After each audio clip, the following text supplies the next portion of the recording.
Bueno, buenas tardes para todas, para todos. Nos complace una vez más poder ofrecer otro escenario de conversación pública para fomentar la democracia, otro escenario de educación para la democracia que estamos intentando producir desde el Consejo Nacional Electoral. El día de hoy vamos a hablar sobre mecanismos de participación ciudadana, una herramienta para construir democracia, y esperamos que esta conversación pueda seguir nutriendo las diferentes dinámicas alrededor de la discusión pública sobre la participación política, sobre la democracia, sobre la labor del Estado, sobre el fortalecimiento de las instituciones democráticas y también de las dinámicas de participación. Tenemos hoy unos invitados de lujo, también tenemos una moderadora de lujo, tenemos a Grace Manrique que nos va a acompañar en la moderación el día de hoy. Ella es nuestra asesora de Relaciones Internacionales y Impuestos del Consejo Nacional Electoral. Entonces, bueno, una vez más agradeciendo a todas las oficinas y todas las personas que hacen posible que tengamos este tipo de diálogos y este tipo de conversaciones. Le doy la palabra a Grace. Muchas gracias por acompañarnos esta tarde. Muy buenas tardes para todos. Reciban un saludo especial. Quiero también saludar a todas las personas que nos acompañan desde diferentes lugares de Colombia. Para el Consejo Nacional Electoral es un privilegio poder ofrecer estos espacios de formación y además contar con un grupo tan selecto de panelistas como el que nos acompaña en la tarde de hoy. Cada uno representa un enfoque diferente de la participación ciudadana en Colombia. Es importante decir que la democracia colombiana tuvo una gran transformación y evolución con la Constitución de 1991, pasando de una democracia meramente representativa a incluir este componente tan importante para el desarrollo de la nación como es la participación. Sin embargo, después de 29 años de vigencia de la Constitución, aún nos preguntamos, ¿el balance ha sido el esperado? El objetivo de este foro es facilitar un espacio de formación sobre la variedad de mecanismos de participación ciudadana que tenemos o que nos ofrecen desde la Constitución de 1991. ¿Cuál es su finalidad? ¿Cuál es la importancia de su uso en la construcción de una ciudadanía empoderada y formada en valores democráticos? A continuación, haremos una breve presentación de los panelistas que nos acompañan. Contamos con la presencia de Jan Basset. Jan, gracias, bienvenido, gracias por estar con nosotros. Gracias por la invitación, Grace. Buenas tardes a todos. Muy buenas tardes. Jan es docente, investigador y director del Observatorio de Procesos Electorales de la Universidad del Rosario. Contamos también con la presencia de Aura Rodríguez Bonilla. Aura, muy buenas tardes. Gracias por acompañarnos. Aura hace parte de la Corporación Viva la Ciudadanía y es coordinadora regional Bogotá para la misión de observación electoral. Contamos también con la presencia de Fabián Acuña Villarraga. Buenas tardes, Fabián, bienvenido. Buenas tardes. Fabián es docente e investigador en temas de democracia y participación política en varias universidades, entre ellas la UNAM de México, la Javeriana y la Nacional de Colombia, entre otras universidades, y también ha participado como consultor de la misión de observación especial. Bienvenidos sean todos ustedes, señores panelistas. A continuación, abriremos un espacio para que cada uno de ustedes haga una breve exposición sobre la trayectoria reciente y el estado actual de los mecanismos de participación ciudadana, para lo cual contarán con un espacio de 7 minutos. Y el orden en que la desarrollaremos será, en primer lugar, Jan Basset, en segundo lugar, Aura, y finalizaremos con Fabián Acuña. Jan, tienes el uso de la palabra sobre mecanismos, sobre la trayectoria reciente y el estado actual de los mecanismos de participación ciudadana en Colombia. Bueno, muchas gracias. Buenas tardes a todos. Estoy realmente muy contento de esta invitación y de compartir el escenario ahí con colegas que no había visto desde hace tiempo, Fabián y ahora. Yo creo que el balance, digamos, en este momento sobre mecanismos de participación ciudadanos es un balance un poco desalentador, ¿cierto? Hemos visto entonces cómo las revocatorias hablamos tanto de revocatorias durante esos últimos tiempos en Bogotá, en la pelea entre Petro y Peñalosa, pues ninguno de los dos, digamos, terminó con una revocatoria, a pesar de que se hizo mucho para promoverlas, digamos, no funcionó en ambos casos, además con finales muy polémicos en ambos casos.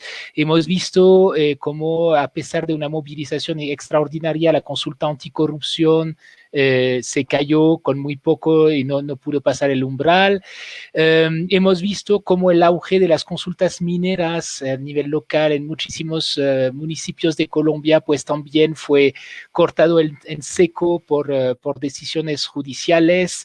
En fin, yo creo que son mecanismos que están mostrando un poco sus límites y que generan últimamente cierta desilusión. Sin embargo, es una desilusión que creo que se debe también a la importancia de la ilusión que justamente los acompañaron en su momento. Yo creo que los mecanismos de participación ciudadanos fueron una apuesta muy fuerte de la Constitución de 91, que corresponde un poco al espíritu de promoción de la democracia participativa que animaba el movimiento de la séptima papeleta en su momento, que también corresponde a la voluntad de las tres fuerzas políticas que dominaron la constituyente de 91, que por razones distintas querían promover esta participación ciudadana en contra de un sistema político que consideraban como demasiado cerrado, como demasiado excluyente, y le apostaron entonces a una democracia que privilegiara la participación sobre la representación, digamos, ¿sí? Y fue concebido de cierta forma así, como una participación que viniera a sustituirse a unos mecanismos de representación que se consideraban en crisis en este momento. Este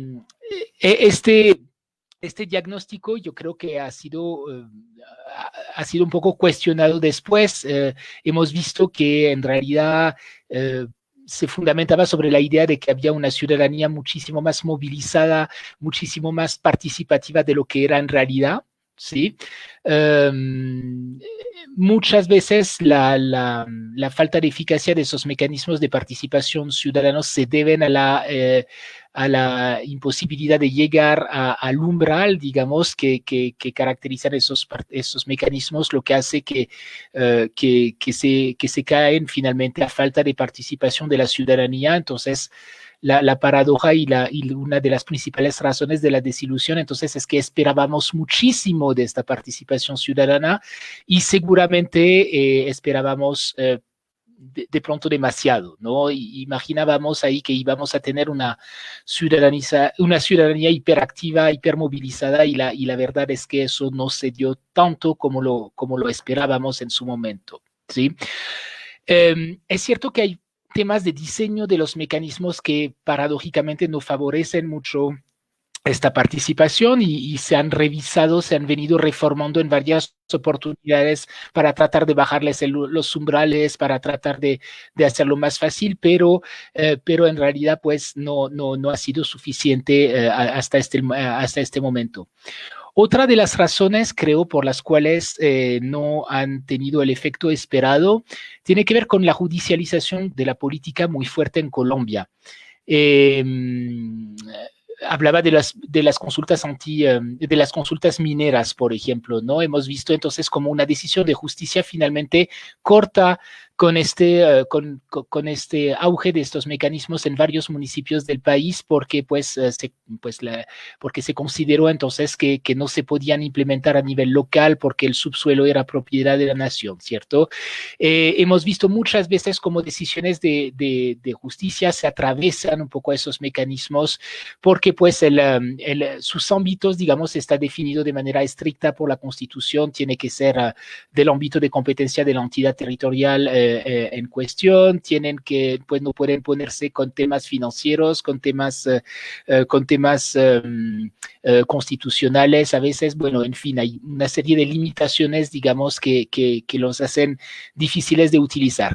Y por otra parte, esta judicialización de la vida política hace que para la ciudadanía a veces es muchísimo más fácil acudir a los entes de control o acudir a la tutela, acudir a mecanismos judiciales para obtener lo que pretenden, que acudir a unos mecanismos de participación que por naturaleza son mucho más lentos, mucho más engorrosos, mucho más difíciles de poner en marcha, ¿sí? Y por lo tanto, pues hemos visto, bueno, finalmente los que querían sacar a Petro pues fueron doblados por una entidad de control, el procurador en su momento.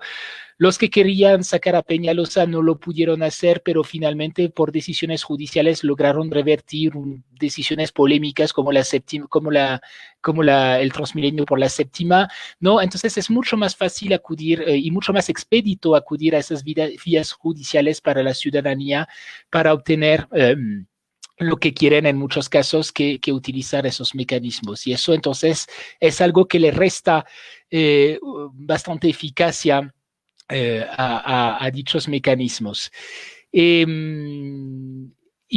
para terminar, yo creo que también en esta apuesta participativa de los constituyentes de 91, había también algo probablemente de error de diagnóstico y de ciertas hipocresías en esta búsqueda de reemplazar ahí la representación por la participación. No es por nada que el mecanismo más popular finalmente sigue siendo la revocatoria, que sigue teniendo que ver con la representación en el fondo, ¿sí? No salimos de esto y esos mecanismos no salen de esto, porque muchas veces se utilizan primero por políticos, ¿no? No es la ciudadanía movilizada que realmente emprende esos mecanismos. Incluso las consultas muchas veces, digamos, son políticos y hace parte de la agenda política de unos grupos particulares, digamos, que impulsan esos mecanismos, más que de una ciudadanía idealmente independiente, digamos, que quisiera meterse en la política sin pasar por los mecanismos representativos y por los actores tradicionales que son los partidos, ¿no? Entonces, digamos que desde este punto de vista, la idea, la ambición, digamos, de utilizar esos mecanismos para pasar encima de los partidos, para tratar de promover una vida política distinta con base simplemente a la ciudadanía movilizada, pues de cierto modo va más de la antipolítica, de cierto modo, que de una apuesta realmente seria a favor de la ciudadanía. Yo creo que más bien ahí la apuesta sería más bien de tratar de combinar las dos cosas de una forma más armoniosa, más que, digamos, de jugar los unos contra los otros, porque siempre termina, digamos, en unos bloqueos institucionales, como lo hemos visto con el tema de la revocatoria en Bogotá, por ejemplo, que terminan restándole contundencia y a veces legitimidad, digamos, a esos mecanismos. Bueno, voy a dejar así entonces para esta primera intervención. Muchas gracias, profesor Jan, por sus aportes. Continuamos entonces con la intervención de Aura Rodríguez sobre la trayectoria reciente y el estado actual de los mecanismos de participación ciudadana. Muchísimas gracias. Yo decía que tenía una presentación que está un poquito más larga, entonces solamente voy a mencionar algunas cosas.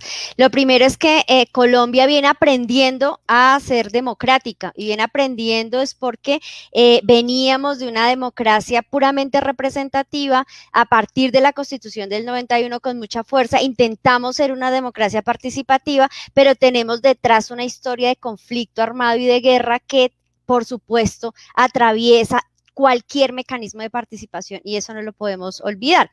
Entonces, lo que va a presentar es que a partir de esa historia, ¿qué se ha recogido? Especialmente desde dos lados. Por una parte, la misión de observación electoral ya hizo un seguimiento de los mecanismos de participación con corte en el 2012 y se acaba de hacer otra con corte al año pasado. Y voy a presentar un poco como ese balance, qué es lo que dice.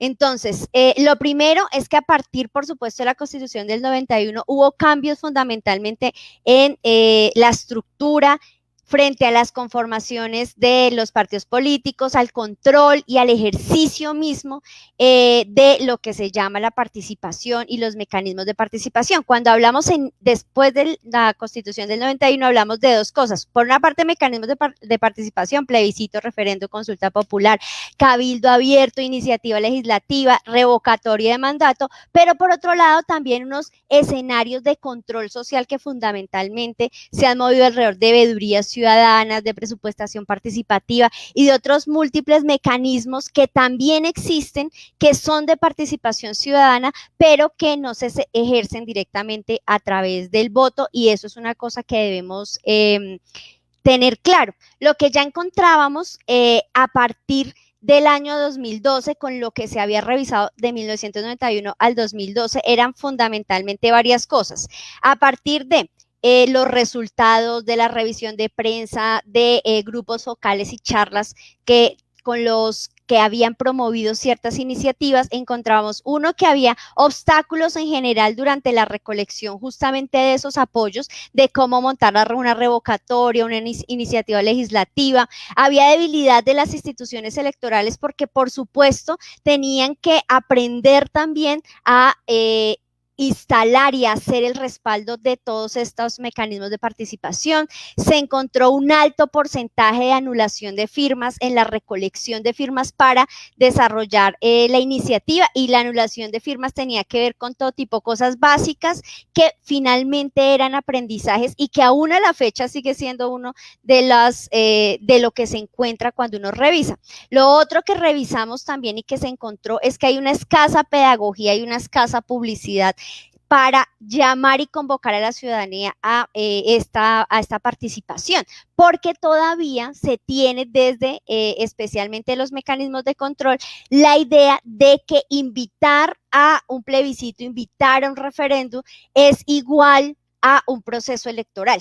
Entonces, al hacer esa pedagogía y hacer la publicidad de las distintas posibilidades que puede escoger el ciudadano, hay y sigue habiendo una confusión. Lo otro que encontramos también fue, por supuesto, ya lo nombró también Jan, la instrumentalización de estos mecanismos, que era como realmente detrás estaba una campaña política o se estaba haciendo propaganda a una u otra persona, a uno u otro partido, para posteriormente lanzarse a iniciativas electorales. Lo otro tenía que ver con vacíos en general normativos, que tenía que ver con todos estos mecanismos de participación. Luego entonces revisamos otro periodo que es 2012-2019, ¿y qué es lo que encontramos ahí?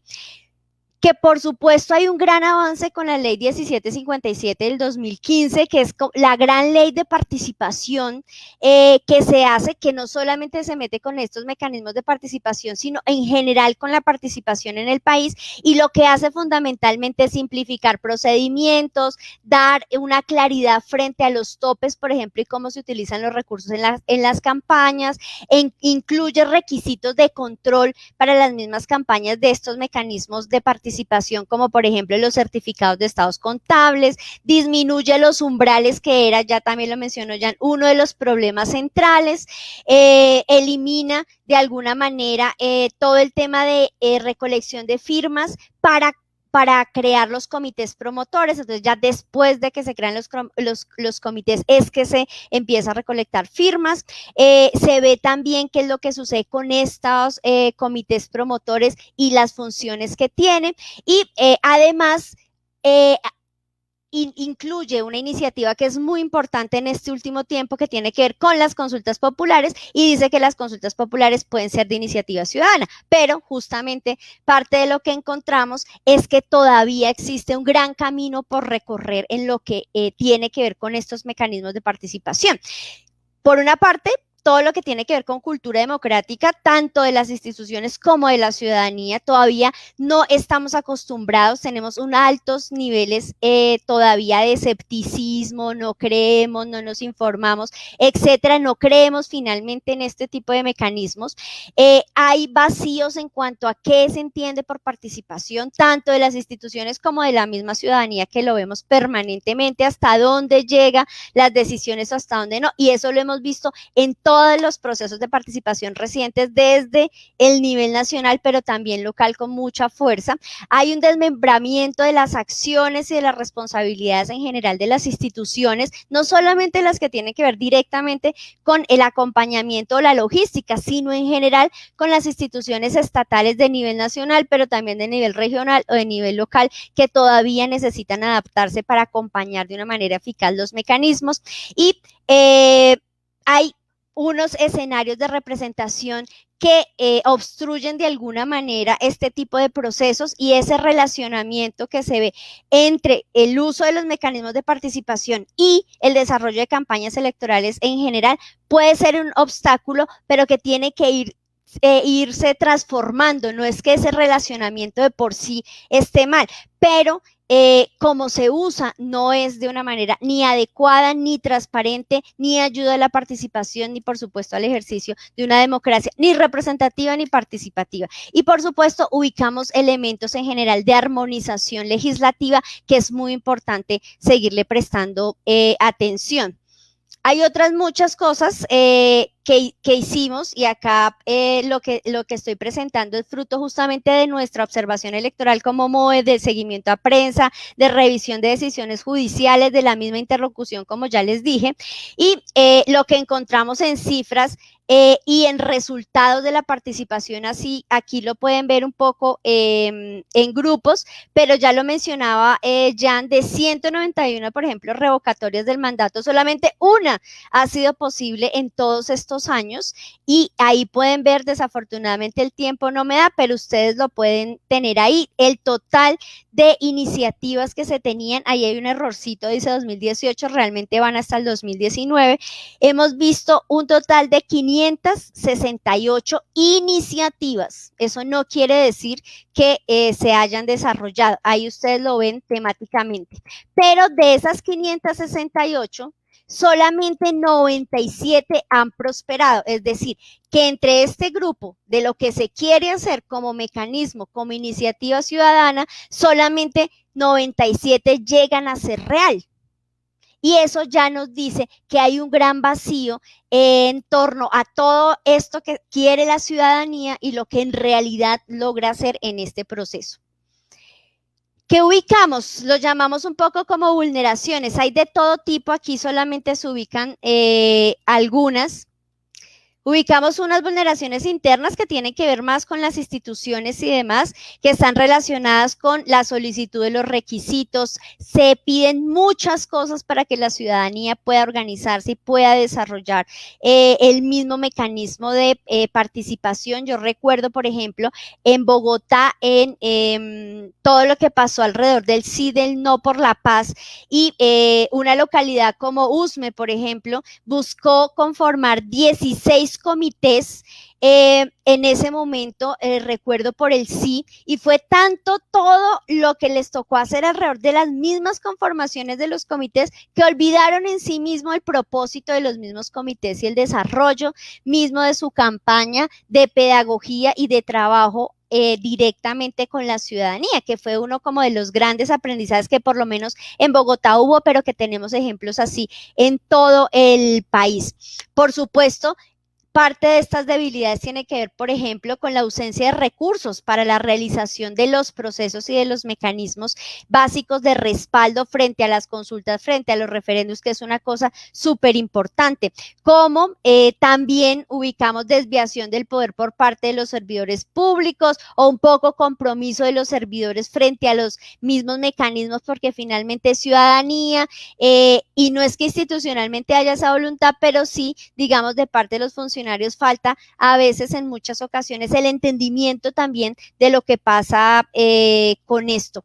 Por supuesto, otros muchos que están ahí que no lo voy a mencionar, solo estoy mencionando algunos. Y ya para terminar, unas cosas más amplias que tienen que ver con el contexto más nacional, que tiene que ver y que debemos prestarle atención. Por ejemplo, todo el tema de estigmatización y amenazas, sabemos que en el país no es poca cosa.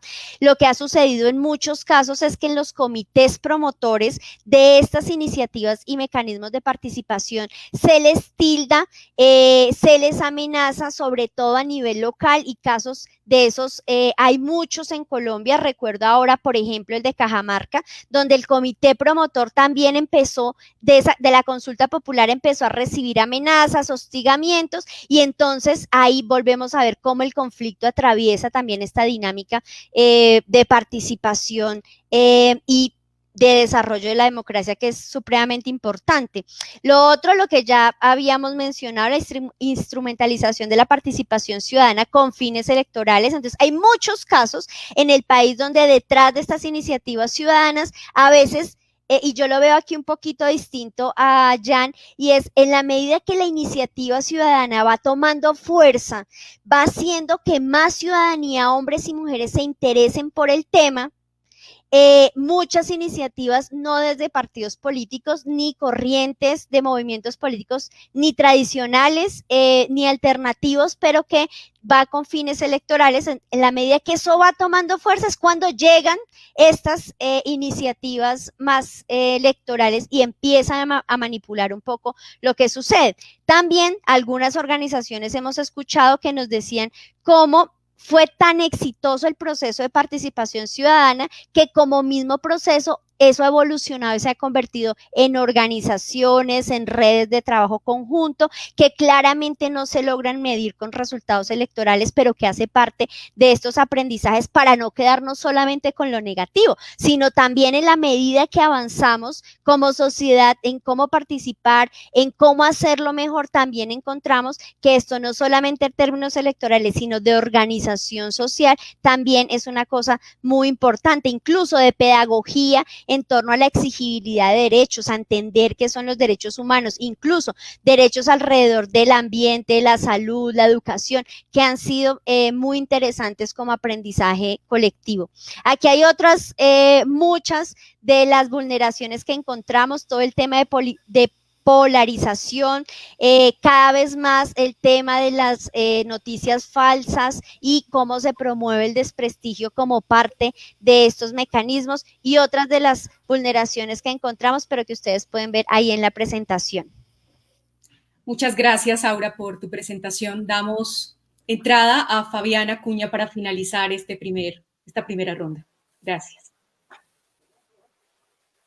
Bueno, muchas gracias. Voy a procurar entonces de hacer como una mirada, ya que se habló un poco de Colombia, voy a tratar de hacer una mirada un poquito más amplia para decir que este no es un fenómeno únicamente de Colombia, sino que lo compartimos de alguna manera, esas preocupaciones en toda la región, en América Latina, y termino también con unas referencias de Colombia. Entonces, pues cuando hablamos de mecanismos de participación, estamos básicamente haciendo referencia a instrumentos propios de la democracia participativa. Y frente a esto hay como dos perspectivas. Una, las que la consideran como contradictoria a la democracia representativa, aquellas que piensan que la democracia participativa es una respuesta al declive de los partidos, al declive de la confianza de la ciudadanía, precisamente en esas instituciones representativas. Entonces, que de alguna manera esta es la vía, es que se amplíen los procesos de participación. ¿Por qué? Porque los partidos y los políticos siempre están mostrando como unas características de corrupción y que desacreditan esa función de intermediación. Y por otro lado está la perspectiva complementaria que recientemente pues la literatura la entiende como a partir de procesos de ecologías participativas, en donde la participación ciudadana también se complementa con la democracia representativa, ¿sí? Hay algunos aspectos que anteceden de alguna manera la inclusión de estos mecanismos en toda América Latina, ¿sí? Por un lado, como ya lo mencionaba, la crisis de representación, y por otro lado, pues también se combina con un proceso creciente de descentralización, ¿sí? Y esto pues es muy interesante porque cuando uno revisa qué ha pasado con la democracia directa o con los mecanismos de participación en América Latina, se ve que en su mayoría se estudia, se analiza o se tiene presente aquellos mecanismos que se aplican al nivel nacional. Pero cuando bajamos la mirada al ámbito descentralizado, a los niveles subnacionales, es allí donde se ha podido dinamizar un poco más este tipo de implementación de mecanismos. Hay como dos grandes familias de instrumentos de mecanismos de participación, aquellos que son deliberativos, ya lo mencionaba Aura, como presupuestos participativos, cabildo abierto, y otros que hablan un poco más de procesos de movilización, de deliberación, perdón, y aquellos que se acuden a la vía electoral como consultas, referendos, plebiscitos, revocatorios. Y pues la diferencia es que en estos últimos se permite que la ciudadanía se pronuncia acerca de temas específicos, pero a través del voto en las urnas, ¿sí? Que, digamos, una dificultad acá es que terminan con unos temas muy complejos, terminan decantándose o tramitándose a través de el voto en las urnas que se pronuncia por el sí o por el no. Hay unos temas muy complejos, ya lo vimos nosotros en Colombia con el tema del plebiscito por la paz, que era un tema bastante complejo, pero que se reducía al sí y al no, y eso tiene, digamos, algunos debates en términos de diseño. Unos factores interesantes que debemos aplicar acá es también distinguir quién los origina, de dónde viene la iniciativa. Podemos encontrar mecanismos que vienen desde la institucionalidad o actores políticos que generalmente la literatura los cataloga como mecanismos desde arriba, y aquellos que se denominan mecanismos desde abajo, que la iniciativa parte desde la ciudadanía. Y en Colombia tenemos ejemplos de uno y otro, pero en su mayoría han sido, primero, desde el nivel nacional, pero también han sido iniciativas desde arriba, en donde básicamente el Ejecutivo, tanto nacional o local, es quien activa estos mecanismos, ¿sí? Y a raíz de la reforma en 2015, de los mecanismos, 2017, como lo dice Aura, se vienen activando una serie de mecanismos desde abajo, ¿sí? Que parten de la ciudadanía porque la ley lo permitió, ¿sí? Que, por ejemplo, las consultas antes del 2017 las podía activar únicamente el nivel ejecutivo, ya fuera digamos, en lo local, el alcalde o gobernador era el único autorizado para promover las consultas, pero a partir de 2017 se permite que la ciudadanía pueda pronunciarse y pueda activar las consultas, y allí se dio una oleada de iniciativas que después fueron restringidas, ya vamos a hablar de eso. En América Latina generalmente la iniciativa parte desde el Ejecutivo, generalmente el Ejecutivo Nacional. Y un problema de esto, por ejemplo, Uruguay no es un país que tiene una tradición del uso de mecanismos de democracia directa, pero tiene una particularidad, y es que el Ejecutivo no lo puede activar, pero creo que es el único, porque en el resto de países es el Ejecutivo quien activa la mayoría de iniciativas, ¿sí? Y el problema de esto es que lo hace pues para sus propios intereses, para que les aprueben cosas que les interesa o están en su órbita de acción, o en ocasiones lo utilizan como una forma de aquellos, por ejemplo, que son presidentes o alcaldes que tienen alta popularidad y tienen confrontaciones con sectores de oposición, utilizan los mecanismos de participación como una manera de confrontarse en las urnas con sus opositores, ¿sí? Y esto nos lleva al debate, ya lo traía Jan y Aura, hablar de la instrumentalización de los mecanismos de participación, que esto termina de alguna manera alimentando un proceso de polarización.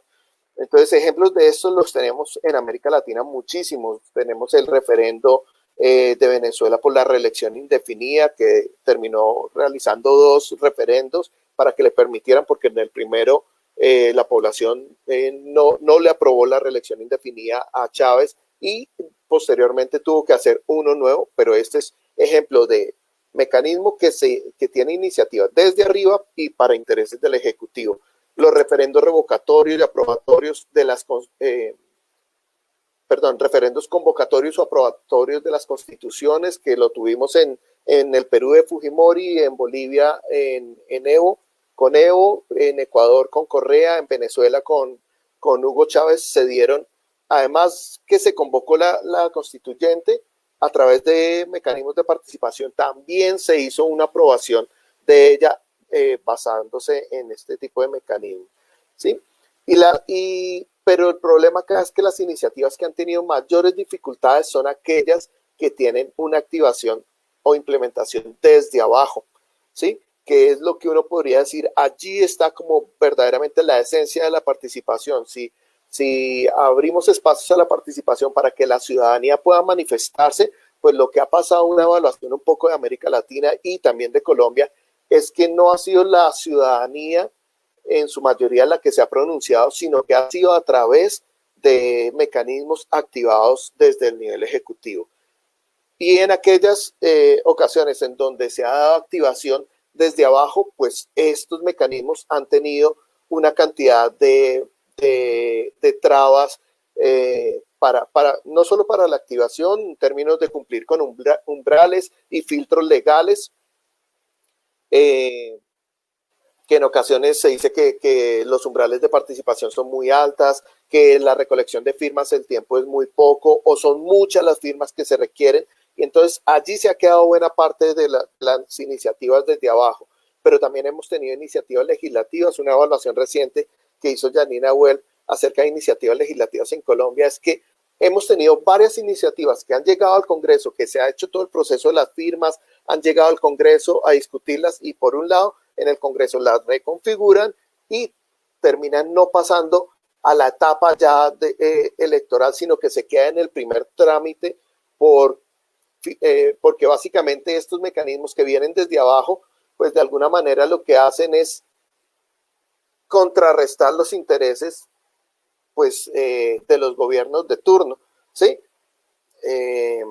Y aquellos que llegan a la etapa electoral pues se quedan básicamente por el umbral participativo, porque no logra una convocatoria amplia, como ya lo mencionó Aura,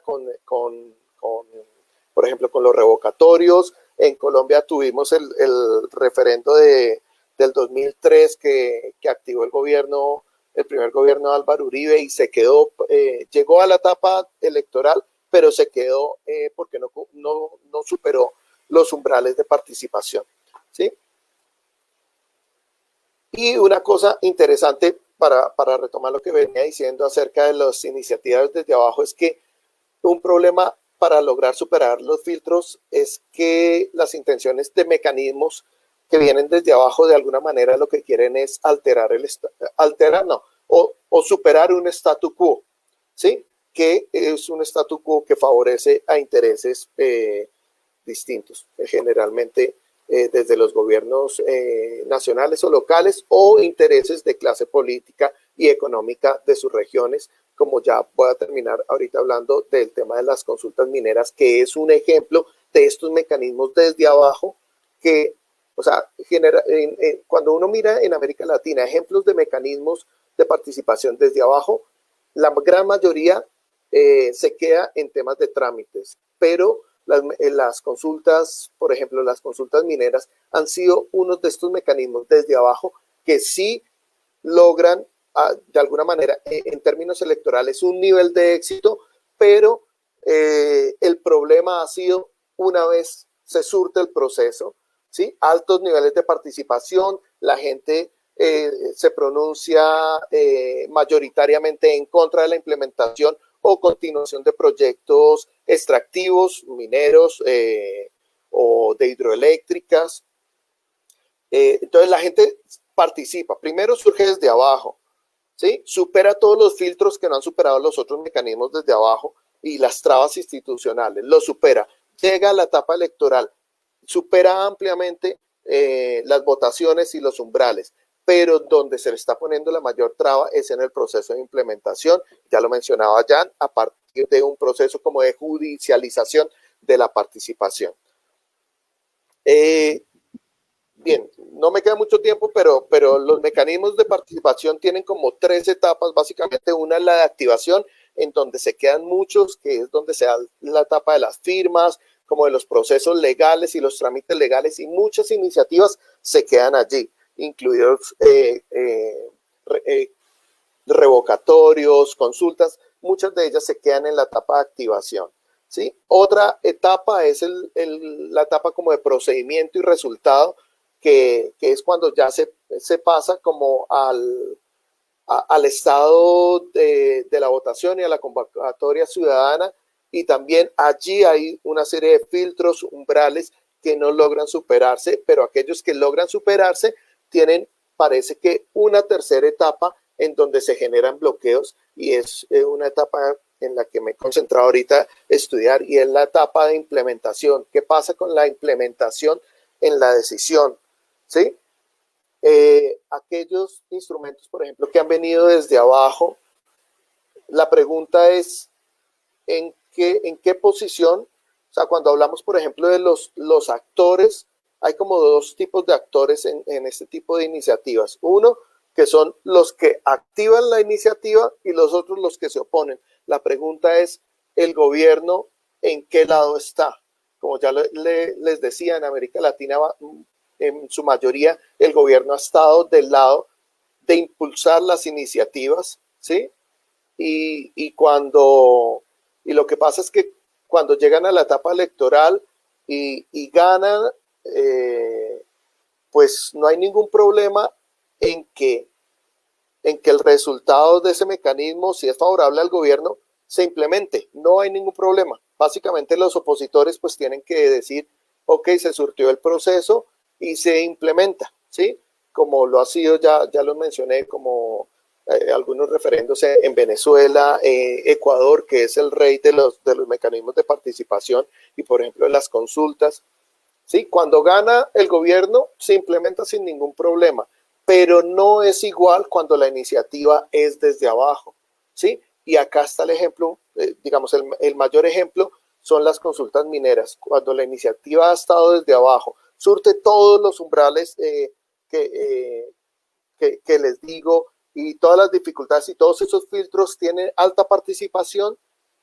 Y lo que pasa con las consultas mineras, teniendo en cuenta que tenemos gobiernos básicamente inclinados hacia los procesos extractivos, pues las consultas mineras es la voz de las comunidades, ¿sí? Ya lo decía Jan un poco sobre los problemas cuando dicen que las comunidades no tienen competencia para consultar acerca del uso del subsuelo, porque el subsuelo es de la nación, pero sí tienen competencia para consultar en qué pasa en el suelo, cuando les cambian el uso del suelo. Y buena parte de las consultas mineras, por ejemplo, se han dado en territorios en donde el uso del suelo es básicamente agrícola, ¿sí? Y les dicen, acá hay un yacimiento minero, entonces les vamos a cambiar toda su estructura económica. ¿Por qué? Porque descubrimos un yacimiento de oro, de petróleo, de lo que sea, ¿sí? Y acá es donde yo he encontrado mayores dificultades, que se aplica también a Colombia y en buena parte de América Latina, cuando las iniciativas vienen desde abajo y cuando ganan y contradicen lo que dice el gobierno. Ahí es donde se genera una serie también de bloqueos para su implementación. Entonces ahorita tenemos en que buena parte o sea, se bloquearon buena parte de las iniciativas de consultas mineras, pero aquellas que no lograron bloquearse se activaron, ¿sí? Tuvieron votación altísima, pero ahora no hay forma de implementarlas por decisiones judiciales o de alguna manera están en un choque de poder. Termino con esto. Si lo que queríamos es que se activaran los mecanismos de participación para que la gente se pronuncie sobre temas de interés, creo que las consultas mineras están siendo un ejemplo clarísimo en donde la gente se está pronunciando sobre aquello que les interesa, pero pero esa voz no es escuchada porque va en contra de los intereses de actores importantes en términos económicos y políticos, ¿sí? Pero entonces allí está la contradicción. En Colombia, todas las evaluaciones de mecanismos de participación, que llevan más de ya casi 30 años, nos hablan de una subutilización de estos mecanismos, ¿sí? Y para ello se han hecho reformas para bajar los umbrales, para que la gente se active, y en 2017 se le permitió a las comunidades también activar, y cuando las activan, entonces parece que hay como como que se asustan con los resultados porque la gente finalmente se está pronunciando. Otra cosa es cuando la gente se pronuncia a favor de los intereses del gobierno que activa estos mecanismos. Entonces parece que ahí sí es buena la participación, pero la participación cuando las comunidades se pronuncian en los temas que en realidad les está preocupando, que les interesa, en su uso del suelo, en cuidados de medio ambiente, en cuidados del agua, allí cuando se da la participación, entonces sí se han dado algunas iniciativas incluso de generar bloqueos a esa participación. Muchas gracias Fabián por todos los aportes que hace a esta discusión tan interesante, tan extensa y tan compleja además. Queremos saludar a todos los asistentes que nos acompañan de Bogotá, de Barrancabermeja, Pulo, Medellín, Tocaima, San Vicente de Chucurí, entre otros muchos lugares de Colombia. Vamos a darle apertura a un espacio de conversación o discusión que generaremos en torno a unas preguntas que tenemos diseñadas. El espacio, y les pido en este caso estricto cumplimiento del término, tenemos 3 minutos para cada respuesta. La primera pregunta es la siguiente: ¿cuáles son los mecanismos de participación ciudadana que generan mayor incidencia e impacto en el fortalecimiento de la democracia colombiana? Vamos a responder en el siguiente orden. Aura, en primer lugar, continuamos con Fabián y terminamos con Jan.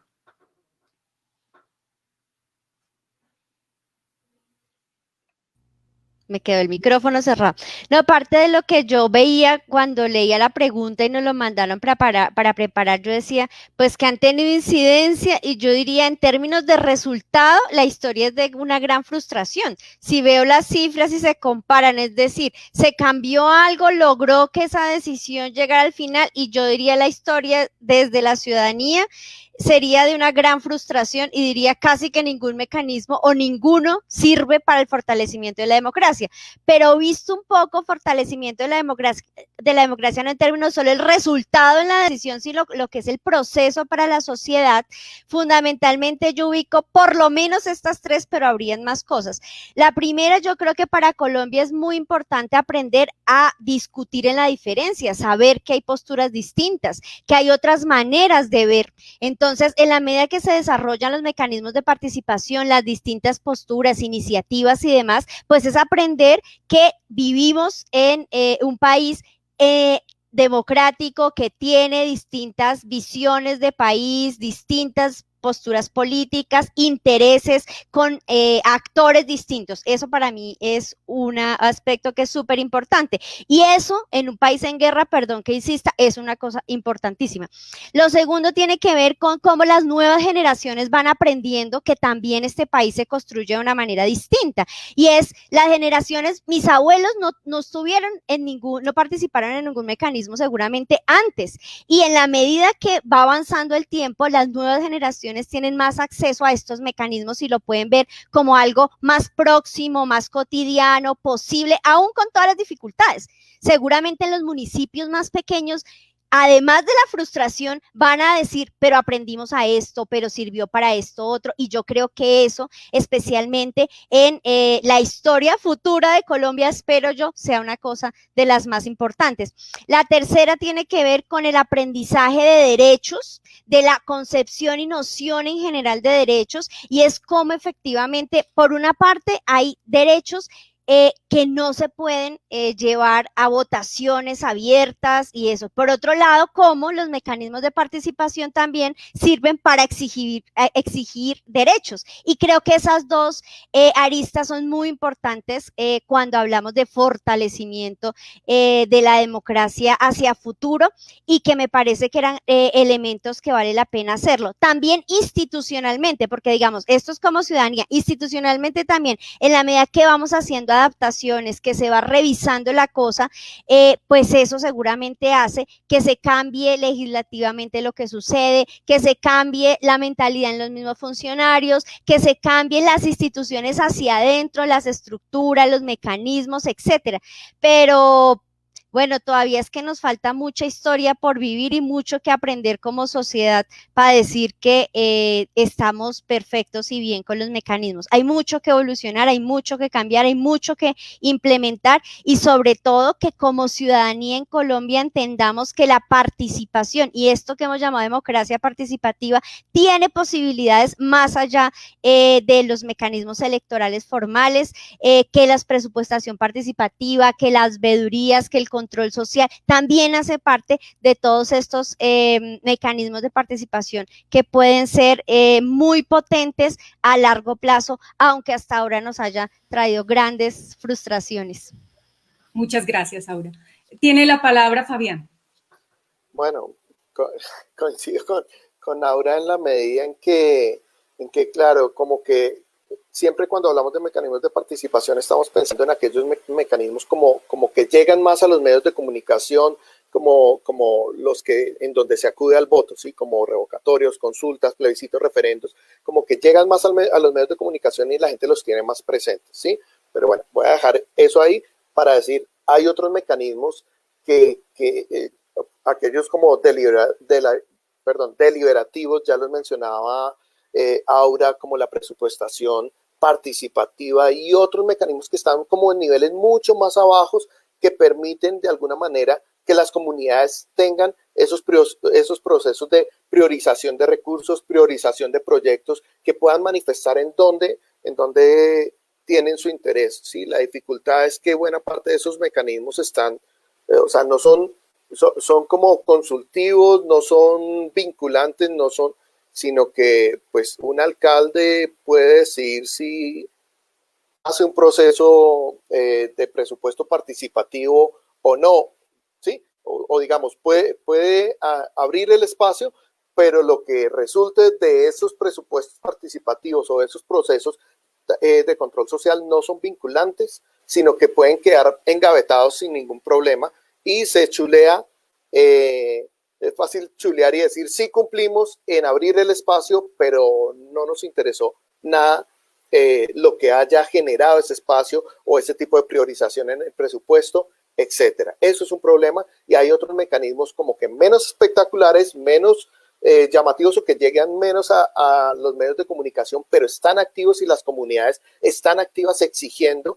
El problema es que muchas veces se pueden acallar muy fácil o se pueden gavetar sus resultados. Y ahora, para el tema de cuáles pueden ser los que más han funcionado, pues comparto un poco la frustración con Aura. Yo estaba, digamos, como docente en la época del plebiscito por la paz y tuve que escuchar a muchos estudiantes que además acompañamos el proceso de observación con la MOE y varios de los chicos decían, pero ¿cómo es posible? Y sintieron como esa frustración y decían, pero queríamos la paz y esto, pero obviamente, o sea, como que esta generación, nuestra generación había vivido un poco como otro tipo de frustraciones, pero esta generación joven empieza a vivir también como esa frustración con el plebiscito. Varios estudiantes pues manifestaban como su desconsuelo. Obviamente habían otros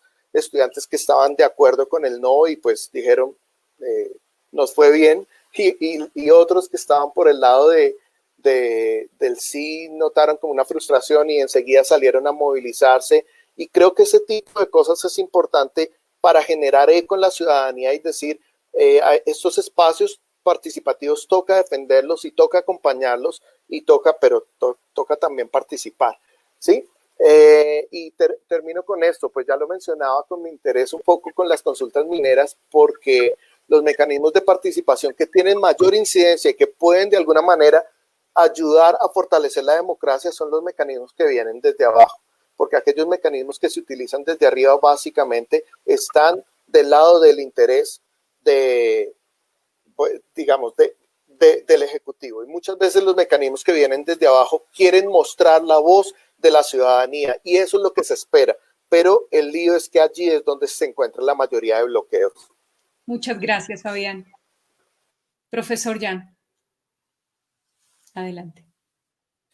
Bueno, los mecanismos que han tenido más incidencia evidencia, desde el punto de vista numérico, los que se implementan siempre son los cabildos abiertos, además porque pues se tienen legalmente que organizar cada cierto tiempo, pero son los más inocuos realmente. Incluso yo vacilaría a realmente considerarlos como un mecanismo de participación ciudadana. Es un poco el equivalente a nivel local de lo que son las audiencias abiertas del Congreso, por ejemplo, sí, pero no tiene mayores alcance.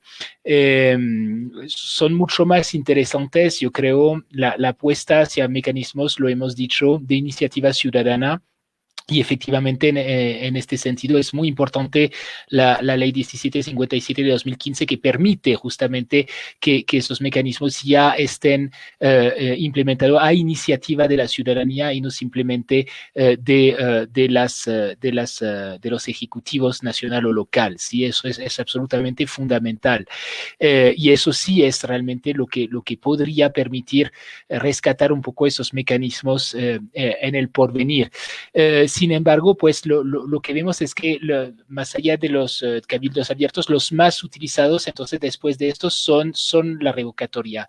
Y eso es un problema porque son los más polémicos en realidad, porque como lo decía, no salimos de la política representativa y de peleas alrededor de si el alcalde o no el alcalde es una cosa súper personalizada realmente que no permite una deliberación seria de la ciudadanía. Entonces el alcance acá es mucho más limitado y seguimos, digamos, en las peleas políticas representativas, digamos, de siempre, además con un agravante y es que con esto vamos en contra de un principio fundamental, digamos, en un sistema presidencial que es el carácter fijo de los mandatos y entonces eso plantea una serie de problemas graves, ¿sí?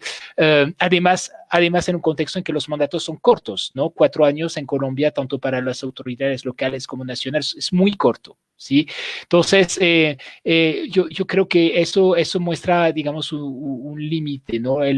Finalmente, el más utilizado y el más popular es la revocatoria, pero es también el que en el fondo tiene menos potencial, digamos, democrático de todos esos mecanismos desde mi punto de vista. Muchas gracias, profesor Jan. Agradecemos por la presencia de todos los asistentes y les informamos que pueden continuar haciendo preguntas. Al finalizar el foro, abriremos un espacio para dar respuesta de las seleccionadas. Como segunda pregunta tenemos la siguiente. ¿Cuál es el estado actual del debate frente a los mecanismos de participación ciudadana en el país? Vamos a responder en el siguiente orden. Comenzamos con Fabiana Cuña, continuamos con Jan y terminamos con Aura. Bien, pues yo creo que lo hemos mencionado con bastante frecuencia ya en el foro y creo que uno de los problemas, o sea, del estado de los mecanismos es su alta personalización, ¿sí? Y ya lo mencionaba Jan con el tema de los revocatorios. El revocatorio es altamente personalizado, se está votando ni siquiera por un programa de gobierno, porque se vota por la persona, ¿sí? Lo mismo, buena parte de los mecanismos de participación que se han activado en Colombia a nivel nacional ha sido básicamente casi que plebiscitario, o sea, para validar a la persona más que el contenido de las propuestas, ¿sí? Lo vivimos en 2003 con el referendo que activó el presidente Uribe en su momento. El plebiscito por la paz, pues básicamente, o sea, no se habló del acuerdo de paz, se habló de la inconformidad que había con el gobierno Santos, que si era Santos o era Uribe, pero es una alta personalización de los mecanismos de participación. Y termino con esto, buena parte de los mecanismos que se han activado, pues como no los activa, en su mayoría no los activa la ciudadanía. ¿Quién los activa? Los activa un político que quiere sacar algún rendimiento de ello. Y eso ha pasado con políticos de izquierda, de derecha, tradicionales o incluso alternativos. Ya lo mencionaba Aura, con el intento de generar un referendo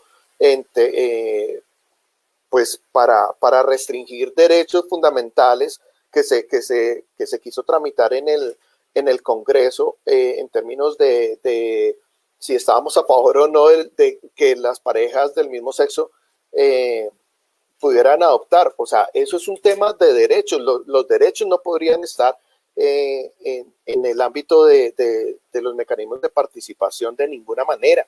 Y pues cuando uno ve, cada vez que hay un mecanismo de participación, uno ve a alguien detrás con una, digamos, personalización de la política, pero además con un uso de estos mecanismos. Todos los comités activadores de revocatorios tienen algún político o que quedó por fuera de la campaña o que está queriendo hacer campaña para la próxima, y eso lo hemos visto, mecanismos de participación a nivel nacional o subnacional.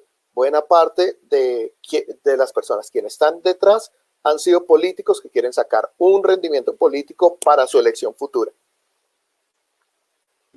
Gracias, Pablo. Continuamos. Bueno, yo creo que los debates actuales en realidad ya no van tanto hacia los mecanismos de participación ciudadanos de los cuales hablamos y que están en la Constitución colombiana, sino más bien hacia mecanismos más innovadores que son de deliberación, como decía Fabián, ¿no? Lo que está de moda a nivel internacional ahora son las asambleas ciudadanas como las que hubo en Irlanda sobre diversos temas de sociedad, o la convención sobre el clima que hubo en Francia. Estas asambleas donde participan ciudadanos sorteados, ¿cierto?, de manera a ser representativos de todas las capas sociales de un país y que se reúnen ahí en presencia de expertos que los presentan distintos temas y que tratan de deliberar para tomar una decisión informada. Estos mecanismos hoy día son los más discutidos, los más populares, los más interesantes, y yo veo que lamentablemente pues acá hay muy poco de esto, ¿no? Yo sé que hay una iniciativa en el Consejo de Bogotá sobre estas cosas. Me parece que son mecanismos que hay que explorar y de pronto combinar con los mecanismos más clásicos como consultas de iniciativa ciudadana, pero acompañados de este debate. Yo creo que esto sería, digamos, una combinación bastante potente que podríamos explorar en el porvenir, precisamente para evitar que pase lo que decía Fabián ahorita, que los mecanismos terminen siendo una cosa un poco caricatural y personalizada, donde realmente no se dan los debates que esperaríamos que se dan en estos marcos. Gracias, profesor. Aura, continuamos. Gracias.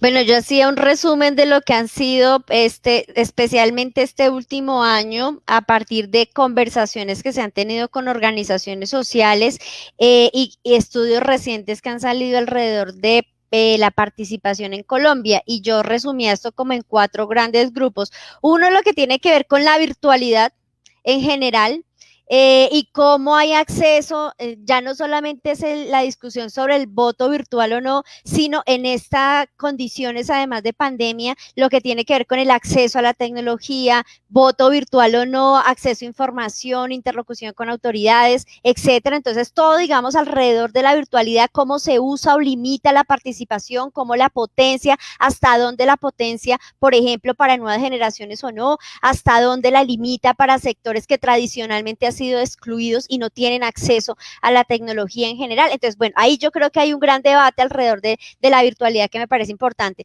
2, yo creo que para las organizaciones, y especialmente cuando uno habla con redes nacionales que trabajan alrededor del medio ambiente, por ejemplo, de la minería, que ya lo ha mencionado bastante Fabián, la discusión entre las organizaciones está, bueno, nos dijeron que existía un mecanismo de participación, lo usamos, y cuando lo usamos como ciudadanía, ¿para qué si finalmente la decisión no va? Entonces, hay una discusión alrededor desde las organizaciones de ¿para qué sirven los mecanismos de participación? Lo hacemos juiciosos y no sirve. Entonces, ¿es el camino de la participación y los mecanismos la vía o no? Cuando además el conflicto en los últimos meses además va aumentando. Yo creo que eso es parte un poco de la discusión que en este momento, por lo menos las organizaciones y redes de derechos humanos y ambientales en el país han discutido. El tercer elemento tiene que ver justamente con esa relación entre mecanismos de participación y política participación política electoral, clientelismo, corrupción, y revuelvo todo ahí porque creo que es una tensión. Ya hemos dicho de la instrumentalización, pero también hay un relacionamiento ahí que algunas organizaciones lo leen como la evolución de los mismos procesos participativos, que tiene que ver con el relacionamiento entre movimiento social y movimiento político, organización social y partido político, que lleva muchísimos años, pero que todavía sigue siendo absolutamente vigente, y que en la medida que se acercan elecciones nacionales o locales, pues eso cobra mayor fuerza y sigue siendo uno de los debates que a mí me parece que están ahí potente. Lo otro tiene que ver con lo que ya también había mencionado y mencionó Fabián, esa tensión entre mecanismos de participación y plena vigencia de los derechos humanos y especialmente de los derechos fundamentales. Esa creo que es una gran discusión, especialmente también redes de derechos humanos y organizaciones sociales más en pro de derechos humanos ven eso como un gran riesgo, pero si uno fuera un poco más purista y viera los mecanismos de participación como la voz de la ciudadanía más en pleno, digamos, eso es una tensión que siempre va a estar y que debe ser valorada, debe ser discutida, debe ser revisada con calma, porque los mecanismos de participación no pueden, ya lo dijo Fabián, usarse para hacer o tener una regresividad en términos de derechos, especialmente de derechos fundamentales. Y eso es algo a lo que creo que también hace parte del debate. Ya Fabián dijo algunos ejemplos, pero que en el país, por lo menos hacia futuro, tiene que ver con esos elementos de devolvernos. Y bueno, para nosotros en este momento es una preocupación en general el debilitamiento de la democracia que se puede dar por este tipo de iniciativas también. La otra discusión que también vemos que sigue siendo vigente desde las organizaciones y demás es el uso de recursos o no, y todo lo que hay alrededor de eso, la transparencia, el control, la destinación de recursos, quién debe financiar y cómo financiarlo, hasta dónde la participación, por supuesto, necesita una destinación de recursos y no solamente se queda en una discusión abstracta. Y por último, tiene que ver con la innovación que lo tenía en mi lista, se me fue más de 4 de lo que había dicho Jan, porque hay iniciativas, sobre todo locales en Colombia, donde están atreviéndose, especialmente desde administraciones locales, a presentar una cosa más mixta entre la virtualidad y la participación más presencial diría, pero ahí se generan también muchas tensiones frente a lo concreto que va avanzando. Yo dejaría ahí. Muchas gracias por tu respuesta, Aura. En este orden de ideas, entonces, ¿consideran ustedes necesario reformar los mecanismos de participación ciudadana que existen? Y si la respuesta es sí, ¿cuáles serían los criterios, las perspectivas y las dificultades que podrían afrontar estos ajustes? Vamos a responder en el siguiente orden. Jan va a ser Aura y finalizamos con Fabián. Bueno, en todo caso, yo creo que no habría que seguir dando los umbrales y condiciones porque pues ya se nos vuelve un problema después, ¿no? No puede ser... no pueden ser mecanismos, digamos, que se emplean todos los días. Entonces ya hemos flexibilizado bastante los requisitos en términos de umbrales, me parece. Lo que sí podemos seguir tratando de hacer es desburocratizarlo, facilitar un poco el procedimiento que a veces es un poco pesado. Pero lo que sí me parecería interesante de pronto es reemplazar los umbrales de participación en umbrales aprobatorios, porque mecanismos que se supone que están aquí para promover la participación tienen este efecto perverso de que en realidad los que se oponen a las iniciativas, pues en realidad están incitados a no participar, a abstenerse en los votos para hacer caer esos mecanismos cuando deberían poder votar no, digamos, sin que eso implique un efecto sobre el hecho de que el mecanismo pase el umbral o no. Entonces, reemplazar la regla de que se necesita X% de participación para que el mecanismo sea válido a se necesita que que la opción ganadora tenga X% del censo a su favor, pues haría que pues, los que se oponen pueden participar sin temor, digamos, a ser perjudicado en su posición y favoreciendo por lo tanto la participación de todos. Eso podría ser una reforma interesante de pensar. Gracias, profesor Jan. Continuamos con Aura. No, totalmente de acuerdo con Jan, totalmente de acuerdo con Jan. Creo que ha habido bastantes reformas que todavía no se terminan de implementar y entonces estaba recordando todo lo que ha sido la ley 1757 y lo que por lo menos se conoce desde Bogotá es, claro, ha habido en distintos momentos la voluntad de implementarlo, pero aún lo que está reglamentado todavía no termina de ser implementado, todavía no termina de ser usado para decir que no sirve. Entonces, no sé, la consulta popular, pero solamente llevamos una consulta popular en toda la historia, entonces pensar en reformar una cosa así cuando ni siquiera lo hemos terminado de probar, cuando no tenemos tan claro qué efectos tiene el mecanismo, sí es un poco como prematuro y iríamos de reforma en reforma sin terminar de usar lo que está reformado. Lo que sí creo que debería revisarse con calma, si es esa, no recuerdo ahora Jan, como esa traba institucional que decía Jan al comienzo y que Fabián también había dicho de cómo si hay decisiones que vienen de procesos de participación ciudadana, deben ser implementados y no pueden tener otros mecanismos que los frenen por el camino. Por supuesto, con todo el cuidado constitucional y demás que debe haber siempre, pero como esas iniciativas no pueden ser frenadas por otros mecanismos o por otros momentos hacia adelante, otro por otras instancias, etcétera. Eso sí creo que debería revisarse, pero no es en sí mismo el mecanismo. Entonces, sería parte de lo que tendría que revisarse con mucho, mucho cuidado, además teniendo de referencia que una cosa son los procesos nacionales y lo que supone eso, y otros los procesos locales, pequeños, que además no solamente en la dimensión es distinta, sino que el nivel de participación y de involucramiento de las comunidades también es diferente. Eso habría que revisarse con calma, pero no, yo completamente de acuerdo con la intervención inicial de Jan. Muchas gracias, Aura. Finaliza, Fabián, por favor. Bueno, no, yo creo que estamos en sintonía porque bueno, mi sensación es que en Colombia tenemos una dinámica en ocasiones perversas de reformar y reformar y reformar y en ocasiones ni siquiera dejar que se afinquen las normas, ¿sí? Nos pasó con la reforma política y cada elección que teníamos, los partidos casi que tenían que jugar con diferentes reglas de juego y ahí tenemos una historia en donde los actores como que ni logran adaptarse y mucho si los actores políticos no logran adaptarse, mucho menos la ciudadanía, ¿sí? Y algo similar nos está pasando con los mecanismos de participación.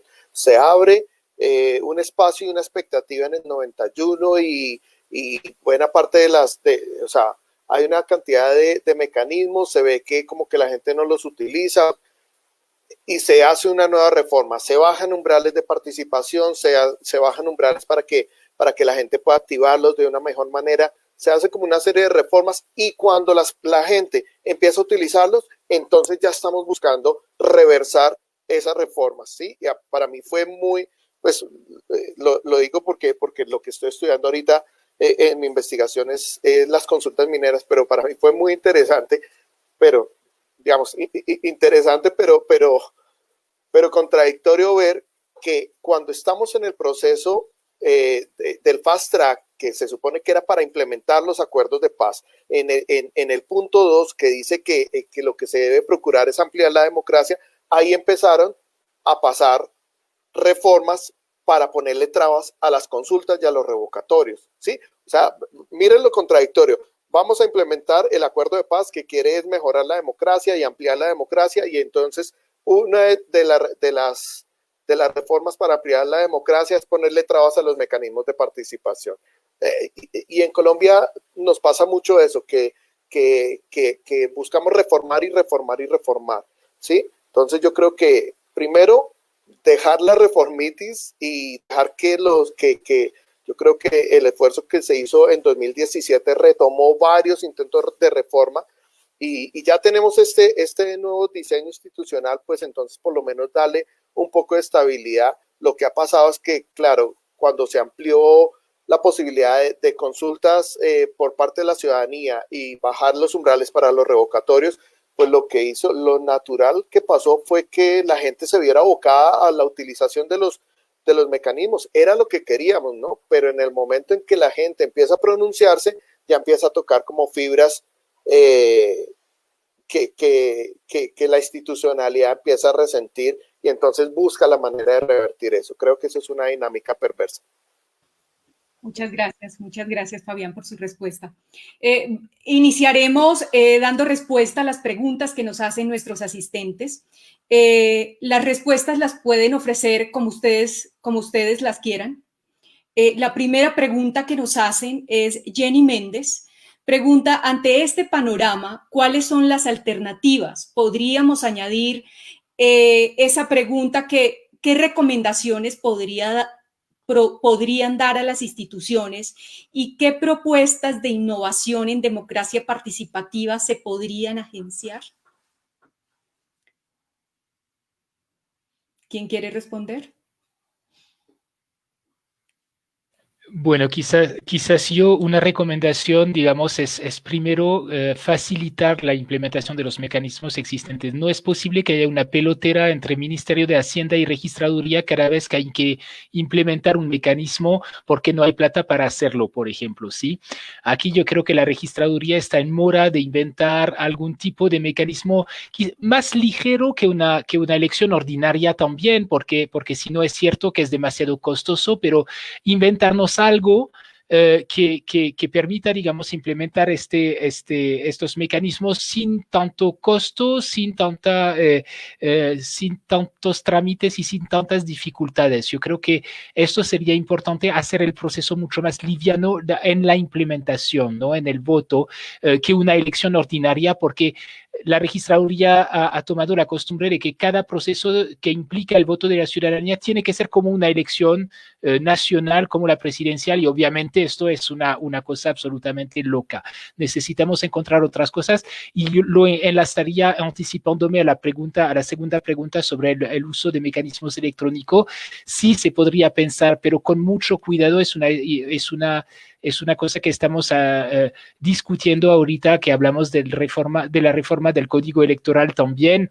Yo tengo muchas prevenciones con el voto electrónico. Hay países que lo han revertido por razones de seguridad, y eso sabemos y hemos visto con antecedentes en varios países que es una preocupación realmente muy seria. A veces no suena tan sexy y suena un poco anticuado, pero el papel y los sobrecitos que uno puede mirar, digamos, y contar el día de las elecciones uno por uno, con la mirada de los testigos electorales, pues puede ser más seguro, y sobre todo se ve más seguro y genera más confianza en los participantes que pueden mandar los testigos, etcétera, que el voto electrónico, que es mucho más difícil de auditar y que siempre se presta, digamos, por acusaciones de manipulación y desconfianza de los unos y de los otros, en un contexto en que de todos modos la desconfianza es cada vez más grande. En América Latina, desde hace unos 10 años, no hay proceso electoral que no esté seguido de acusaciones de fraudes, etcétera, a veces a veces sin fundamentos, pero de todos modos, pues el punto acá es que los procesos generen confianza, y me parece que esos mecanismos electrónicos no son tan generadores de confianza. Muchas gracias, profesor. Si alguno de los panelistas quiere completar o realizar alguna réplica, tienen 2 minutos para hacerlo. Gracias, Fabián. Sí, yo quisiera pues sumarle un poco a lo que dice Jan, que yo creo que sí es importante que los mecanismos de participación se despersonalicen. O sea, que si algún político quiere activar un mecanismo de participación, por muy loable que sea el mecanismo, pues entonces que quede inhabilitado para presentarse, ¿sí? Porque es lo que nos ha pasado con las revocatorias, es lo que nos ha pasado con con una serie de consultas en donde el protagonista es el político, el que activa y gana prensa, gana audiencia y en ocasiones se ve que no es tanto el interés porque el mecanismo se ha implementado, sino por tener toda la audiencia que el mecanismo. Y yo creo que una cosa que sí debemos hacer es despersonalizar los mecanismos de participación. Pues, como les digo, Uruguay es un país que tiene el ejemplo de un uso de democracia directa mucho más fluido, es mucho más frecuente, pero eso no ha derivado en generarle problemas al sistema de partidos, por ejemplo. Incluso son los partidos políticos los que hacen acuerdos para llegar a activar los mecanismos de participación, ¿sí? Ahí se da una confluencia entre democracia representativa y democracia participativa, ¿sí? Y por otro lado, que se acepten los resultados, ¿sí? Que se acepten los resultados y perdónenme que vuelva a las consultas mineras, que creo que es el único ejemplo de mecanismos desde abajo que ha sido exitoso, porque todos los otros los han bloqueado desde la activación, ¿sí? Digamos, más allá de la discusión legal o constitucional, si pueden o no consultar las comunidades, sí, que eso es algo que tiene harta tela por cortar.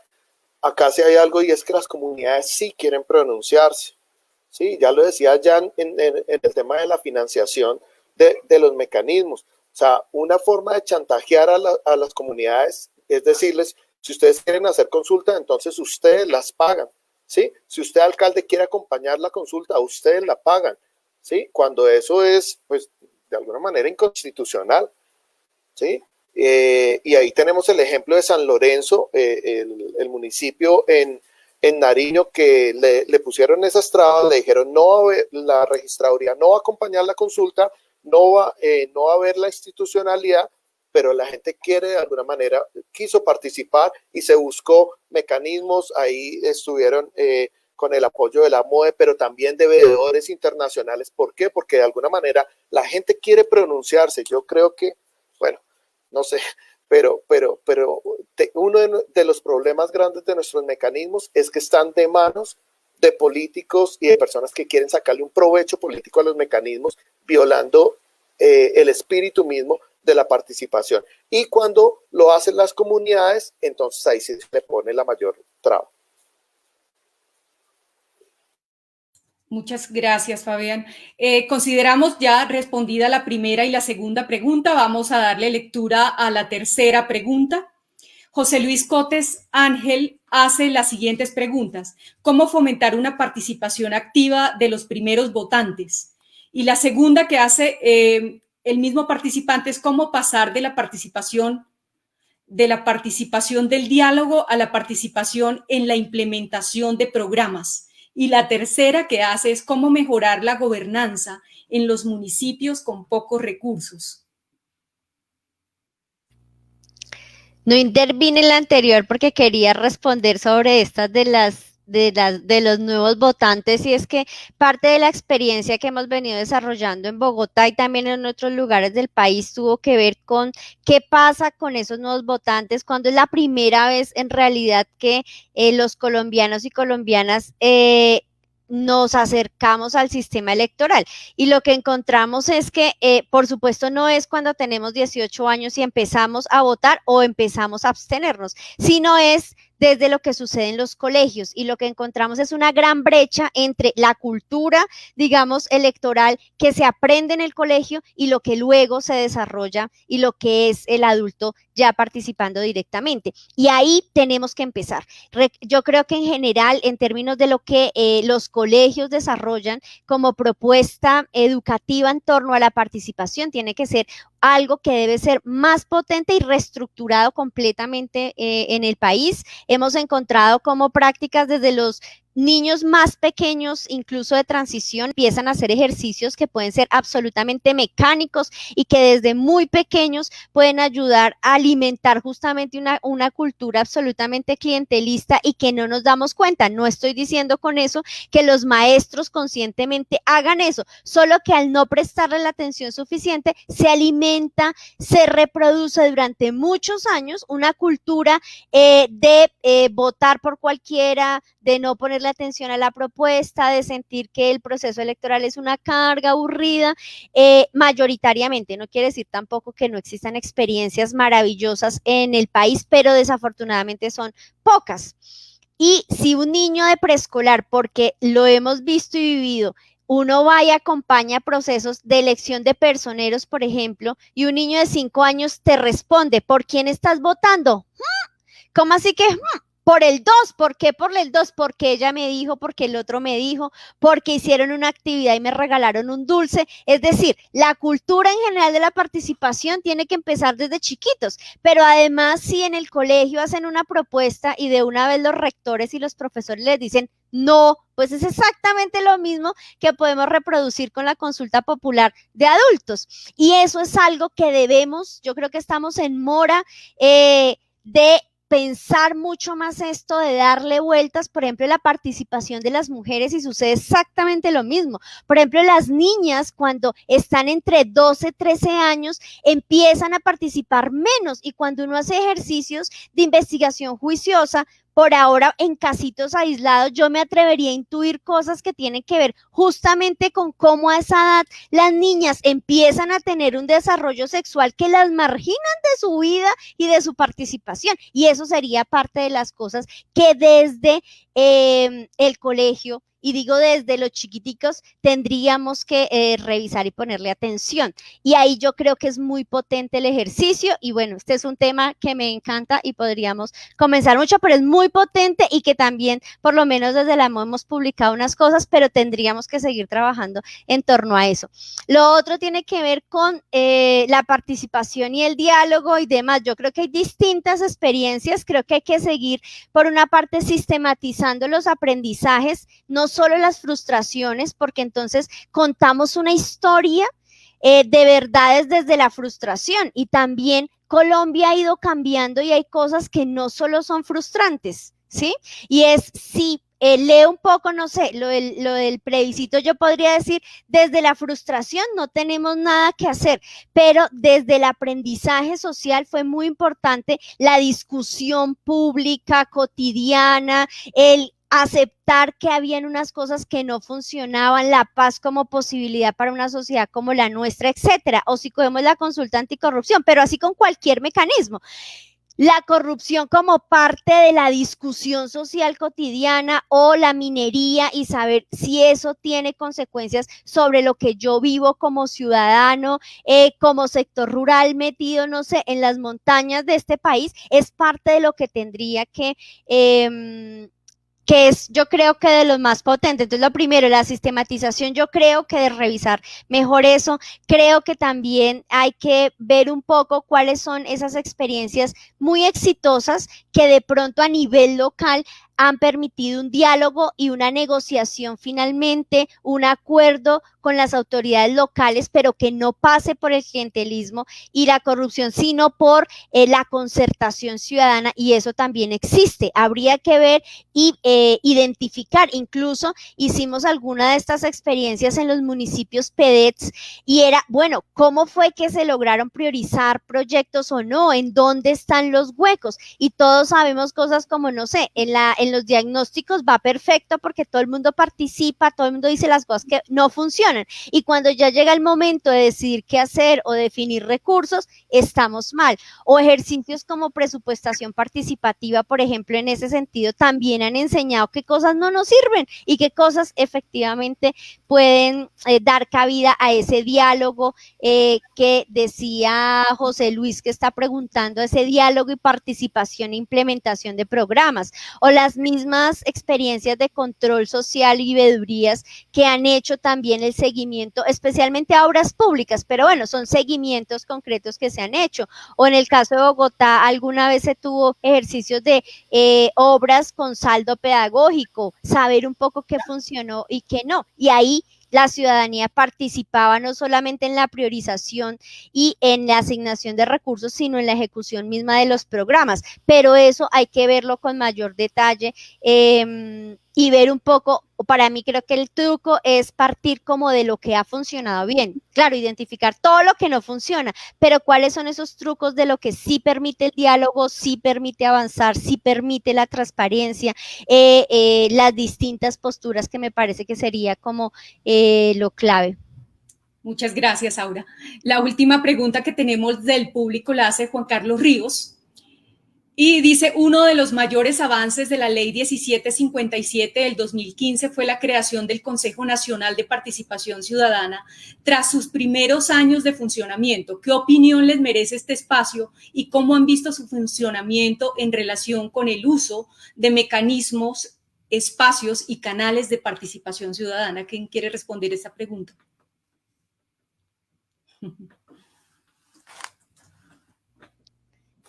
Yo creo que la más apropiada es Aura, que ella tiene más, esos procesos los tiene más a la mano.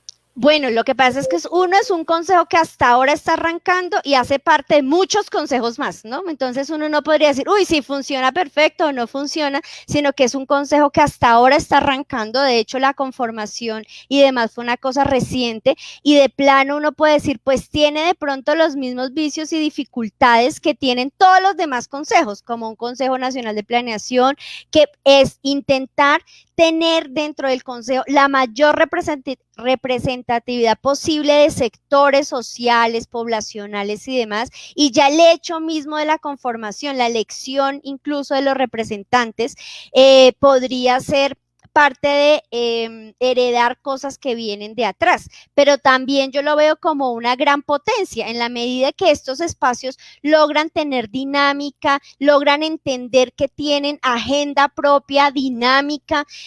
Habría que ver qué logra hacer hacia adelante este consejo, si tiene recursos, tiene acceso a qué tipo de recursos, cuáles son los sectores que al interior del mismo consejo logran posicionar con mayor eficacia las prioridades o iniciativas, qué tanto tiene un soporte técnico que le ayude a desarrollar la dinámica propia incluso de los mismos consejos que habría que ver con un poquito más de detalle, pero sin lugar a dudas es un avance en la medida en que por lo menos el espíritu es poder articular las distintas instancias de participación, sectores, territorios, bueno, muchas cosas que siempre se dicen y que de pronto en el papel pueden funcionar, pero ya cuando uno está dentro del consejo ve que eso no es tan sencillo, no es una cosa solo de escribir en el papel, sino que la dinámica misma de participación es una cosa compleja, porque además son espacios absolutamente plurales,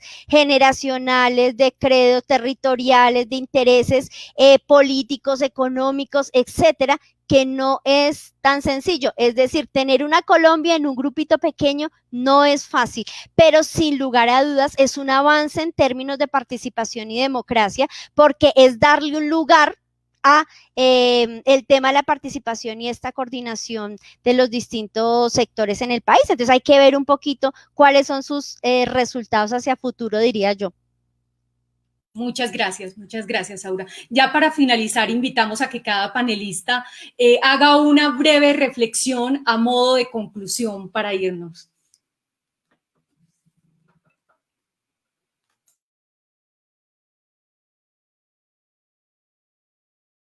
Bueno, empiezo yo de pronto.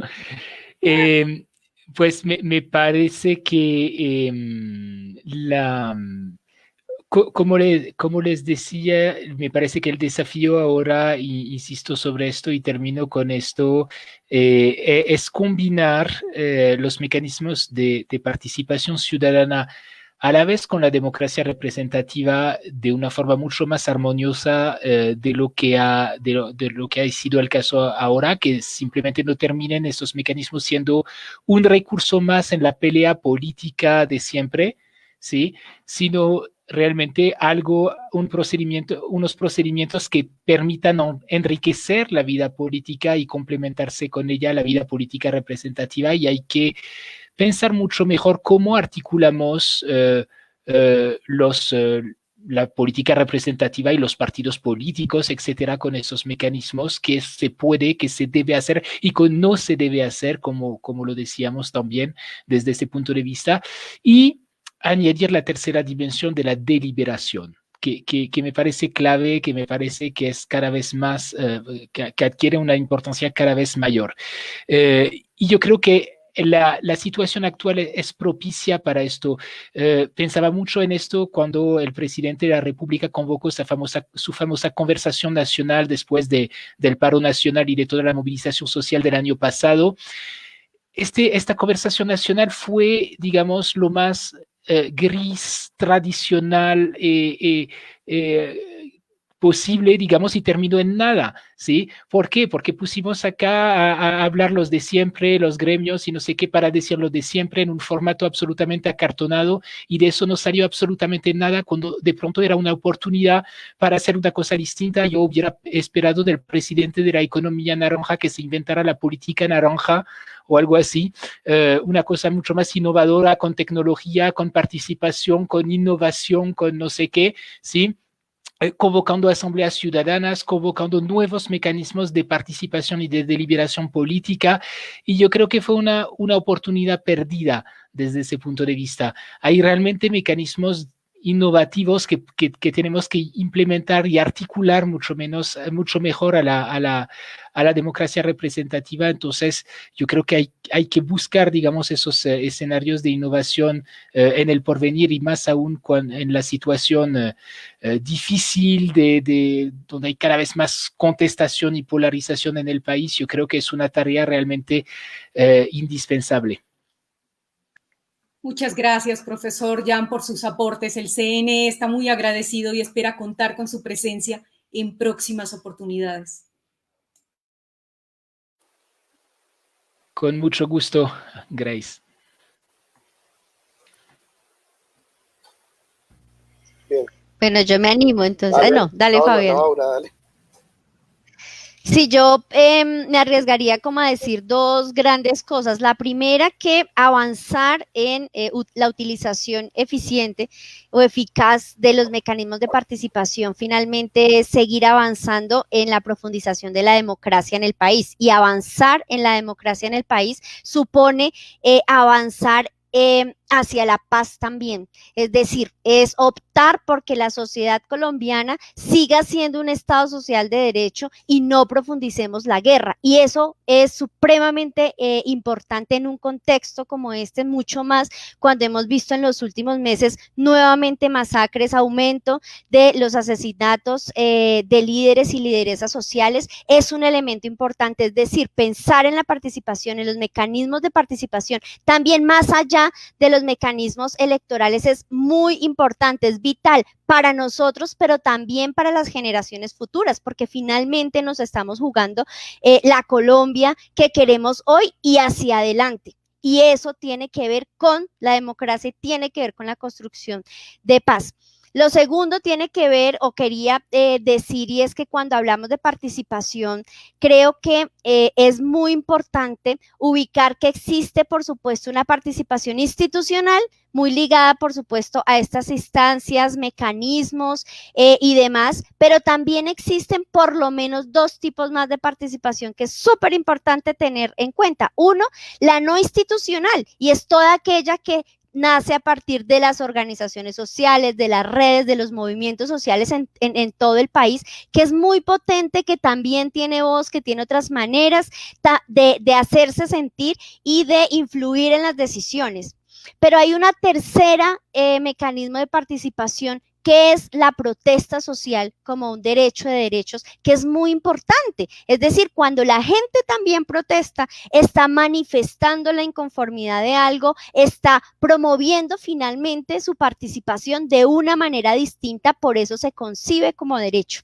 Es decir, pensar en la participación mínimo supone combinar estas tres formas de participación muy grande, además de todo lo electoral, porque finalmente estamos en un proceso de construcción de una democracia representativa y de una democracia participativa, porque somos un Estado social de derecho, o por lo menos así lo hemos definido en nuestra última Constitución. Así que somos una sociedad joven que tiene todas las posibilidades de recrearse todos los días, y yo estoy convencida que en medio de todo lo que Colombia está viviendo, cada vez podemos profundizar la democracia, pero debe ser una decisión cotidiana, individual, institucional y de todo este país. Así es, muchas gracias por tus aportes, Aura. Finalizamos con Fabián. Bueno, yo coincido con Aura en la medida en que, digamos, tenemos una realidad y es un país que, si bien ya transitó por diferentes acuerdos de paz, el último fue con las FARC, pero pues tenemos en las regiones de Colombia, porque en ocasiones caemos como en la, no sé si llamarlo así, pero en la prepotencia centralista, en que si las cosas funcionan bien en Bogotá, funcionan igual en todas las regiones, y las regiones de alguna manera siguen viviendo los embates de actores ilegales que están allí, que en muchas ocasiones confluyen también con actores políticos, y que de alguna manera eso se constituye en un bloqueo para cualquier proceso de participación, cuando lo que se quiere, cuando la ciudadanía quiere manifestar sus posiciones distintas, ¿sí? Entonces, Colombia tiene un terrible primer lugar en el último informe de Global Witness sobre violencia contra líderes sociales y líderes ambientalistas. Estamos en el primer lugar. Ya desplazamos a otros países, y de alguna manera pensar distinto en Colombia sigue siendo una profesión de alto riesgo, ¿sí? Pensar distinto, participar, sigue teniendo, digamos, unas dificultades en términos de garantías de derechos, y creo que hacia allá debemos también conducirnos a generar garantías para que las comunidades se pronuncien, y que se pronuncien en los temas que realmente les interesan. Insisto, porque es lo que he estado investigando recientemente en el tema minero, y es algo que le pasa a Colombia y le pasa a toda América Latina, en donde se pronuncian, pero muchos de los líderes que activan este tipo de mecanismos han sido víctimas de amenazas, de asesinatos. ¿Por qué? Porque se están pronunciando frente a algo que les interesa y que toca sensibilidades y actores políticos y económicos muy fuertes. Entonces creo que ahí Colombia todavía necesitamos generar procesos de garantías de derechos para hablar, para participar, para pensar distinto, ¿sí? Y para poder recoger esas voces de alguna manera, ¿sí? Para poder recoger esas voces. Entonces, tenemos todavía un camino por delante. Podemos promover en la ciudadanía que participe, pero también debemos proveerle unas garantías para que piense distinto con seguridad, y no que pensar distinto continúe siendo una profesión peligro en Colombia. Muchísimas gracias a todos por sus aportes en este propósito que tiene el Consejo Nacional Electoral de construir democracia en Colombia. Invitamos a todos los asistentes a que nos sigan por redes sociales, y los esperamos a todos ustedes en nuevos eventos. Muchas gracias por su participación. Muchas gracias al Consejo Nacional Electoral por abrir este espacio, porque creo que también esto es una forma de construir también democracia, en abrir estos espacios que antes no estaban, o sea, siempre habían estado a la disposición, pero acá se ve una intención desde la institucionalidad de abrir espacios para comentar este tipo de temas y pues para pronunciarnos. Muchas gracias por su disposición, Fabián. Gracias a todos.